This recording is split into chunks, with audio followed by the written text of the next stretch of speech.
Hi, I'm Matthew Tomaszewski of the College of Liberal Arts and Sciences at the University of Illinois, Urbana-Champaign. Today, I'm standing on the roof of the Lincoln Hall Theater, which gives us a really great view of the subject of this month's renovation update, the new slate tiles for Lincoln Hall. You know, the temperatures have dropped into the 30s the past few nights, which means winter isn't far away. Good thing the crews are almost done putting on that new roof. They've been busy since June, when they began stripping off old tiles. In late August, they began laying down the new roof. It's a slow, painstaking process, but when it's done right, as it is here, it will last a good 75 years, and will look beautiful too. These new tiles originated in a quarry in Leon, Spain, where slate has been quarried for many centuries. This slate is especially desirable for restorations. It is an unfading black and has a high level of quartz, which gives it sparkle. It is the slate of choice on many historic buildings. To create the tiles, first the slate was cut out of the Spanish quarry. They used machines to cut smaller uniform-shaped blocks.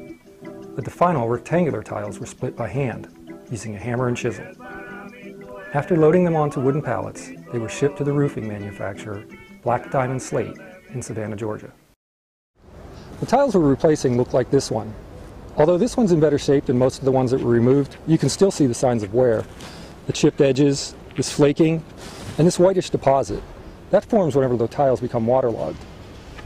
At best, this roof had about 5 to 10 years of lifespan remaining. The new tiles are of a higher grade slate than the old ones. That means we'll get 75 to 100 years out of this new roof. So in addition to being an aesthetic and historic choice, it's also a great choice for maintenance purposes. That's why most of the older buildings on the quad have slate roofs too. The other day when I was on the roof of the Lincoln Hall Theater, I noticed that applying a slate roof is very different than applying other types of roofing material. It's also a lot of hard work, and it takes real skill. I might even say that it's an art form. Typically, this is harder to lay than most. You need pretty much a flat deck. Being on this, we're on a low slope right now, it's 512. So we're able to sit on the roof and leave the stacks behind us. We'll just stack them behind us and pull them as we need them. It's fastened down. They're pre-poked holes, but say we had to cut a piece, we make our own holes, in which the slate hammer comes into play, and we just pop from the back and that gives us a new hole.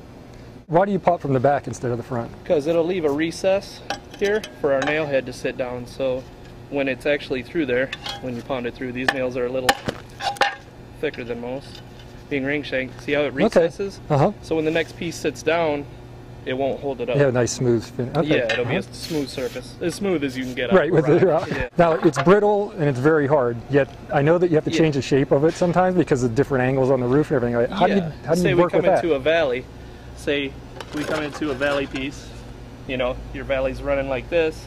You'll lay this like this where your mark is. You'll mark here, and say you mark here for the angle. Okay. Flip over, and flip over to the corner.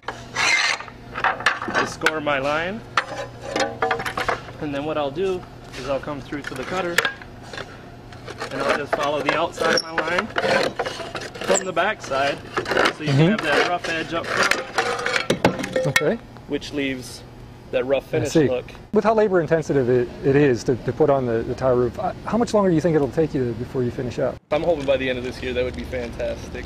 Well, that's all for this episode. We'll see you next time on This Old Hall.